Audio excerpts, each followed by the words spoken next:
Hello everybody, इस video में हम प्रीपोजिशंस को डिस्कस करेंगे जो कि एनटीएस गेट में और कोई भी कम्पिटिटिव एग्जाम में वर्बल रीजनिंग के पोर्शन में कम से कम 5% होते हैं। अब 5% बहुत ही सॉलिड मार्क्स है, इसको आपको ज़ाया नहीं करनी चाहिए। प्रीपोजिशन बहुत ही आसान रूल्स है इसके, और टाइप्स ऑफ प्रीपोजिशन वो टाइप्स कहाँ पर यूज़ होती है वो हम सारे इस वीडियो में हम डिस्कस करेंगे।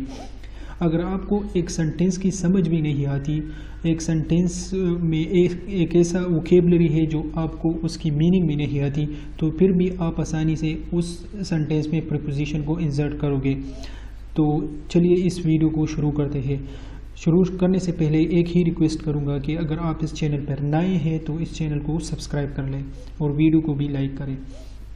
तो इस वीडियो का जो ऑब्जेक्टिव है, हम इसमें define the preposition and prepositional phrase, identify the types and kind of preposition, determine the use in example of each preposition. अब जितने भी टाइप्स है, अब वो टाइप कहाँ पर यूज़ होती है, that is third point is a most important point, जो कि आपके सारे के सारे प्रॉब्लम्स को सॉल्व करोगे और आपका जो 5% मार्क्स है आप उसको आसानी से अचीव कर सकोगे।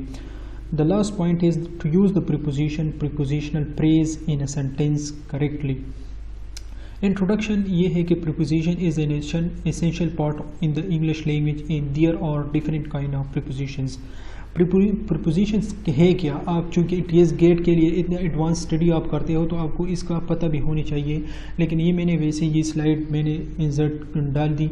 Preposition are the words which are used to connect nouns, pronouns and phrases in any sentence. Usually preposition indicate the relationship between nouns, दो noun के दरमियान, that how they are connected to each other.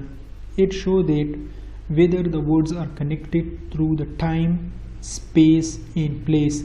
Time, space and place, ये 3 words जो है बहुत ही important है। इन 3 words के ज़रिए आप पूरे के पूरे प्रीपोजिशंस को अंडरस्टैंड कर सकोगे, कोई भी सेंटेंस में आप प्रीपोजिशन को इंसर्ट कर सकोगे। अब ये कुछ प्रीपोजिशंस है, 50 प्रीपोजिशन। आप चाहे तो वीडियो को पास करें और ये सारे के सारे ये देखें कि प्रीपोजिशन कौन कौन से हैं। इससे ज़्यादा भी हो सकता है, लेकिन ये बहुत ही इम्पॉर्टेंट है और फ्रीक्वेंटली और मोस्टली ये 50 MCQs, ये 50 जो प्रीपोजिशंस है ये यूज़ होते हैं। आपको तो पता होगा शायद कि इट, इन, बाय ये प्रीपोजिशंस है, लेकिन मे भी आपको ये नहीं पता कि अपोजिट यहाँ पर आपको नज़र आती है। यहाँ पर बिटवीन, अगेंस्ट ये भी प्रीपोजिशंस है जो कि 2 नाउन्स और या प्रोनाउंस को एक दूसरे के साथ रिलेट करते हैं। टाइप्स ऑफ प्रीपोजिशन कौन कौन से हैं? प्रीपोजिशंस के टाइप 6 प्रीपोजिशन के टाइप से। अब इन 6 के अंदर भी बहुत से काइंड्स ऑफ प्रीपोजिशंस है जो कहाँ पर यूज़ होती है। आपको सेंटेंस पूरा रीड करने भी नहीं करना पड़ेगा, बल्कि आपको सिर्फ जो खाली जगह है उससे पहले टाइम है, प्लेस है, क्या है, सिर्फ आपको वही देखना है। फर्स्ट जो है वो है preposition for time, preposition for place, preposition for direction जो डायरेक्शन को शो कर रहा है, preposition for agent, preposition for instrument and prepositional phrase. Prepositional phrase जो है वो ज़्यादातर MCQs में नहीं आते, लेकिन हम डिस्कस करेंगे। प्रीपोजिशन फॉर टाइम, टाइम जो टाइम की तरफ इशारा कर रहा हो, इसमें 3 प्रीपोजिशन यूज़ होते हैं, इन, ऑन एंड इट। एग्जाम्पल में आपको समझ आ जाएगा। Prepositions used for time of different natures are in, on, in, it, etc. अब यहाँ पर preposition in का हम इस्तेमाल करते हैं। in में ये है month और year। अब sentences में जब भी आ जाए in January, महीने से पहले खाली जगह आ जाए तो समझ लेना कि इसमें in आएगा। कोई डेट आ जाए तो इससे पहले in आ जाएगा, in 1985 etc. Particular time of day or month or year. Morning is the particular time of the day. Evening is a particular time of the day. Like week is a particular time of the month. And summer is a particular time of the year. अब ये एक particular time है जो कि year से particular time of year तो इससे पहले in आएगा. Century or specific time in a past, etc. In 21st century, in 20th century, in Stone Age. Stone Age एक century की तरफ इशारा कर रहा है. In past, in future, in present. ये सारे के सारे टाइम जो है टाइम से पहले ज़रूर इन आएगा. ऑन, अब ऑन मंडे, अब जब भी दिन की तरफ इशारा कर रहा है तो उससे पहले ऑन आ जाएगा. डेट, यहाँ पर पहले एग्जांपल में अगर ईयर लिखा हो 1985 तो उससे पहले इन आएगा, लेकिन अगर डेट लिखा हो तो उससे पहले ऑन आएगा. Particular day, on independence day, on my birthday, तो ये एक पर्टिकुलर डे है. अब यहाँ पर particular time of the day, यहाँ पर बहुत डिफरेंस है. Particular time of the day and यहाँ पर पर्टिकुलर डे. तो आपको मैं उम्मीद करता हूँ कि आपको समझ में आया होगा. इट, अब इट इन में ज़्यादातर लोग जो है कंफ्यूज होते हैं, लेकिन आपका कंफ्यूजन यहाँ पर ख़त्म हो जाएगा. टाइम ऑफ क्लॉक, अब time it 5 o'clock, it 7 PM etcetera. Time से पहले एग्जैक्टली एट आएगा. Short in precise time, short in precise time like exact particular time. It Noon, it sunset, it lunch time. You can not से it morning. ये एक precise time नहीं है. Lunch, morning, morning के अंदर भी like नून हो सकता है, 12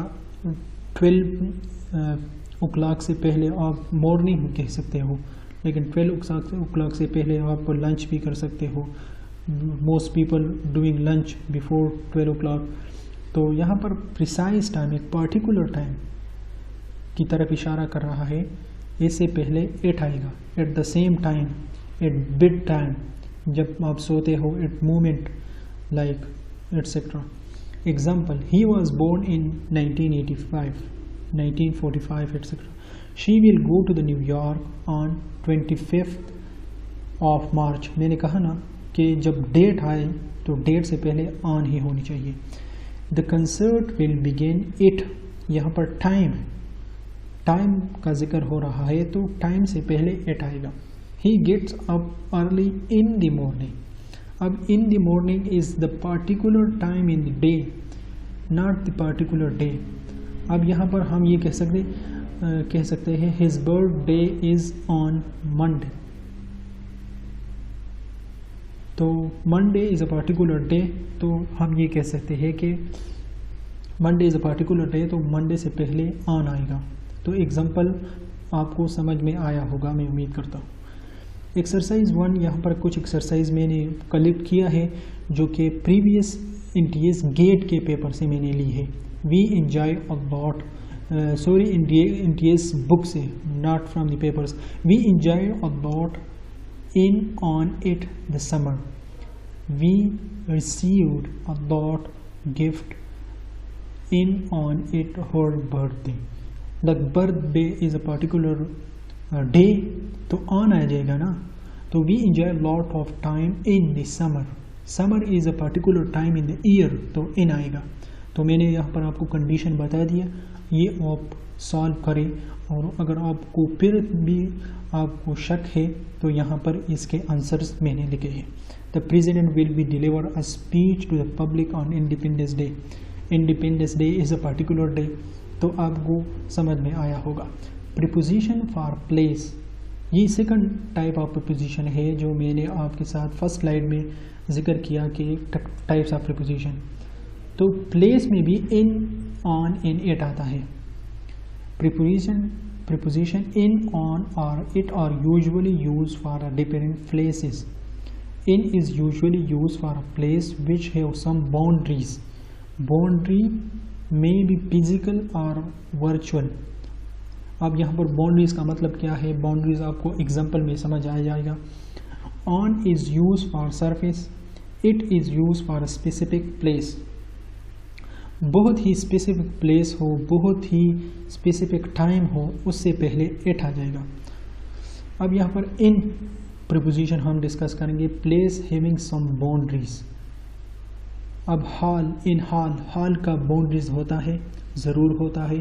स्कूल का बाउंड्रीज होती है।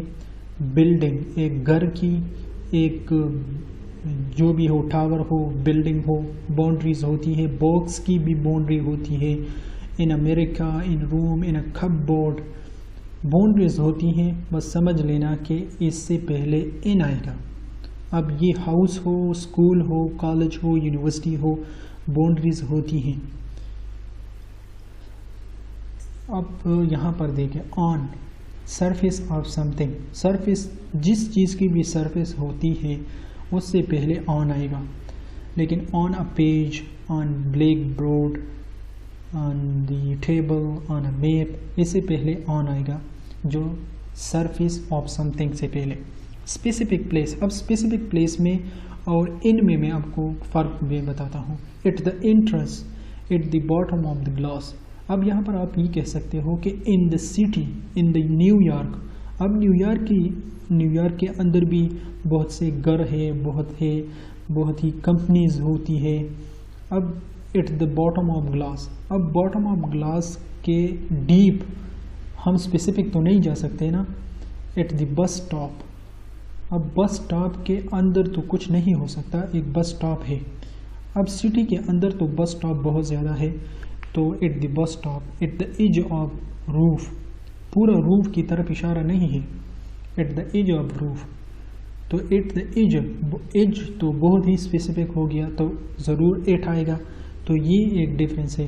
अब in the New York, in Lahore for example, ये एक सिटी है तो इसके अंदर भी बहुत से प्लेसेस, स्कूल, कॉलेजेस होती हैं।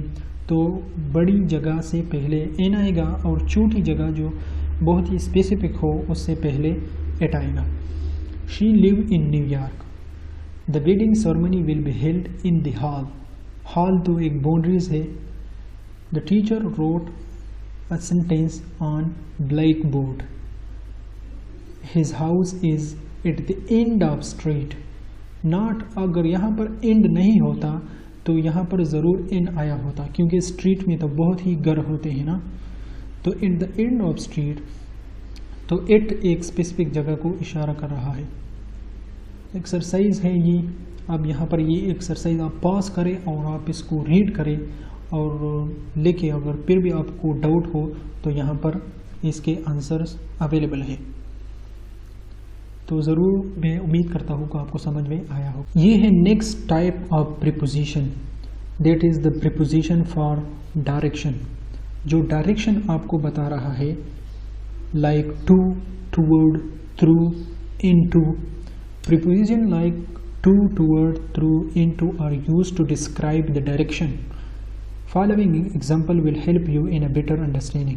For example, she went to the library. अब लाइब्रेरी की तरफ वो जा रही है, जा चुकी है। तो to the library, to जो है लाइब्रेरी की तरफ इशारा कर रहा है। He jumped into the river. अब into the river दरिया की तरफ इशारा है। He ran away when he felt that someone was coming toward him. अब toward him जो है एक इशारा को शो कर रहा है, तो ये यहाँ पर toward आ जाएगा। through यहाँ पर आप ये नहीं यूज़ कर सकते। अब preposition for agent, ये बहुत ही important है। Preposition for agent is used for a thing which is cause of another thing, which is cause of another person. That may be a person, that may be a thing in the sentence. Such preposition are by, with, etc. This book is written by Shakespeare. अब Shakespeare जो है यहाँ पर the book की cause क्या है? Shakespeare. Book is written by Shakespeare. Which is Shakespeare is the cause of the book. The work was completed by him. Completed by him. Work जो है कंप्लीट हो गया बिकॉज ऑफ हिम, तो यहाँ पर बाय आएगा। विद की example हम देते थे। या प्रीपोजिशन फॉर डिवाइस, इंस्ट्रूमेंट और मशीन, ये नेक्स्ट टाइप ऑफ प्रीपोजिशन है। Different preposition like use by different device, instrument और machine. For example by, with, on, etc. She comes by bus daily. Okay, she comes by bus daily. अब by जो है ये यहाँ पर preposition for device, instrument और machine को show कर रहा है, क्योंकि by bus we can say bus is the machine, like device instrument भी कह सकते हैं आप इसको. He opened the lock with key. अब यहाँ पर लॉक की जो है ये तो एक इंस्ट्रूमेंट्स है, तो क्योंकि इंस्ट्रूमेंट्स है तो इसके दरमियान विद आएगा. The waitress notice that there was no more diet Pepsi in a multi glass. अब यहाँ पर ये कुछ मैंने एमसीक्यूज डाली हैं from the NTS GAT book से, तो इसको आप रीड करें सही कि इसमें कौन से टाइप के एमसीक्यूज फिट होते हैं. आप चाहे तो वीडियो को पॉज कर सकते हैं. You can not play a soccer without a ball. अब विदाउट कौन सी है? Without is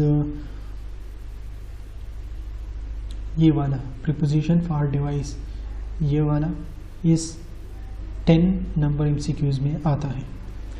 prepositional praise. अब ये जो है ये प्रीपोजिशन प्रेज जो है इसकी एग्जांपल ऐसा है कि इसके साथ एक प्रीपोजिशन भी आता है, प्रीपोजिशन के साथ एक नाउन या प्रोनाउन भी आता है. अब ये मैं थोड़ा सा डिस्क्राइब नहीं करूँगा, एक्सप्लेन नहीं करूँगा, क्योंकि इसमें अभी तक मैंने एनटीएस गेट के पेपर में इसके रिलेटेड एमसीक्यूज मैंने नहीं देखे, तो ये कुछ मैं आपको एग्जांपल देता हूँ. फर्स्ट नंबर को आप देखें. The strange man parked his car next to the tall trees. अब इसमें जो है प्रीपोजिशन जो है नेक्स्ट है, लेकिन प्रीपोजिशन प्रेज जो है next to the tall trees है. अब यहाँ पर आप देखें next to the tall trees में, अब यहाँ पर नेक्स्ट के साथ साथ next to is the preposition in the tall tree is the noun. तो अब यहाँ पर ये इसको आप कंबाइन करें तो next to the tall tree is the preposition phrase. The confused foreign exchange student walked through the school hall. अब इसमें through the preposition है, through the school hall. आपको जाना होगा एक noun की तरफ, एक noun तक जाना होगा, तो ये prepositional phrase आपको समझ में आ जाएगा. तो अब prepositional phrase पे मैं एक next वीडियो बनाऊंगा, इसमें explanation बहुत है, तो आप सिर्फ इसको रीड करें. ये एग्जाम्पल्स है, चाहे तो आप इसको पास करें और देखें कि इसमें कौन सी प्रीपोजिशंस है, कौन से प्रीपोजिशनल प्रेज है. Kind of prepositions. There are 5 different kinds of prepositions. Simple prepositions, compound preposition, double preposition, participle preposition and phrase prepositions. ये बहुत ही आसान है, जब आपको टाइप्स समझ में आ जाए ये बहुत ही आसान है. सिंपल प्रीपोजिशन और words like in, on, at, above, over, under, of, for, to, etcetera. She sat on the sofa. He is going to the market. He fell off the ladder. अब यहाँ पर इसके कुछ रूल्स नहीं होते, ये practice से आते हैं. जितना आपके प्रैक्टिस ज़्यादा होगा उतना ही आप इसको आसानी से इसको फिट करोगे. She is about 7. तो इस सिंपल प्रीपोजिशंस में सिर्फ ये आता है. Compound preposition. Compound preposition are the word like without, जो दो ही वर्ड्स हो लेकिन इसके दरमियान स्पेस नहीं हो. आसान लफ्ज़ों में अगर मैं आपको समझा दूँ, इन साइड में देखें तो इन एक अदर वर्ड है, साइड एक अदर वर्ड है, लेकिन दोनों के दरमियान स्पेस अगर आप रखेंगे तो फिर that would be a different meaning. Outside, between, ये एक कंपाउंड वर्ड्स है. She sat between her kids. He sat beside her, etc. Double prepositions. अब इसमें स्पेस होगा. This is the combination of compound preposition in simple preposition. Outside of. Suddenly he emerged from behind the curtain. He walked out of the compound.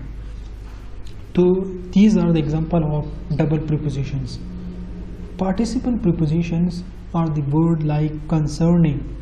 अब आपको पता भी नहीं होगा कि कंसर्निंग इज़ अ प्रीपोजिशन अगर सेंटेंस में आ जाए तो इसके लिए आप यहाँ पर मैं आपको MCQs प्रोवाइड करता हूँ, ये आप रीड करें तो ज़रूर जो NTS गेट से मैंने ली है तो ज़रूर जो है MCQs जब आता है तो NTS बुक से आता है या प्रीवियस पेपर से आता है। अगर आप प्रीवियस पेपर या इसके लिए तैयारी करते हो तो चैनल को सब्सक्राइब कर लें, क्योंकि हम रोज़ाना इस पे वीडियो डालते हैं related to the NTS GAT and other competitive exam. अब notwithstanding, pending, considering, क्या आपको पता है कि ये प्रीपोजिशंस है? दीज आर द प्रीपोजिशन, लेकिन you have to practice. There was a little chance for of success, notwithstanding, they decided to go ahead, you did the job well considering your age and experience. अब यहाँ पर एक मैंने ये उठाई है from the book और यहाँ पर इन चॉइसेस में ए लिखा हुआ था नॉट विद स्टैंडिंग और साथ में कॉमा लिखा हुआ था कंसिडरिंग, दूसरा लिखा हुआ था, ऐसे बहुत से प्रीपोजिशंस लिखे हुए थे सेंटेंसेस के, इसमें पिक करें the best prepositions. Phrase prepositions are the phrase like, because of, by means of, with regard to. इसके कुछ रूल्स नहीं होते, कुछ भी कंडीशन नहीं होते। These are coming only understanding only from the practice. I am standing here on behalf of my friends and colleagues and stuff like that. You can understand the other example as well. अब यहाँ पर कुछ prepositions है, preposition की meaning है, preposition के example मैंने लिखी है, ये मैं आपको नहीं बताऊंगा बल्कि मैं स्लाइड आपको शो करूंगा और आप चाहे तो वीडियो को पास करें और इसको अंडरस्टैंड करें। अब ये है along from one end to the other, they are walking along the street। अब ये एग्जाम्पल देखें और इस एग्जाम्पल में ढूंढें कि कौन से प्रीपोजिशंस है, मानी भी अंडरस्टैंड करें, तभी आप NTS गेट में, NTS एग्जाम में बेस्ट परफॉर्म करोगे। ये 5% मार्क से इसको आप ज़ाया मत करें, क्योंकि एक ही नंबर भी आपको फेल करवा सकता है। ये एक बहुत ही सॉलिड मार्क से और आप इसको अचीव करें। यहाँ पर आप वीडियो को पास करें।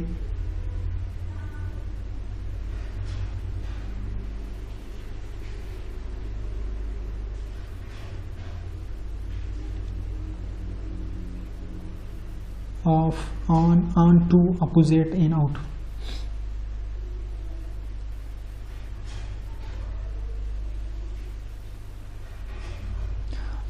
तो ये हमने MCQs हमने डिस्कस की, सब कुछ हमने डिस्कस किया। आप ज़रूर इस चैनल को सब्सक्राइब करें और वीडियो को भी लाइक करें, शेयर करें अपने दोस्तों के साथ, ताकि वो भी NTS, अगर वो NTS गेट की तैयारी कर रहा हो। Thank you for watching the video.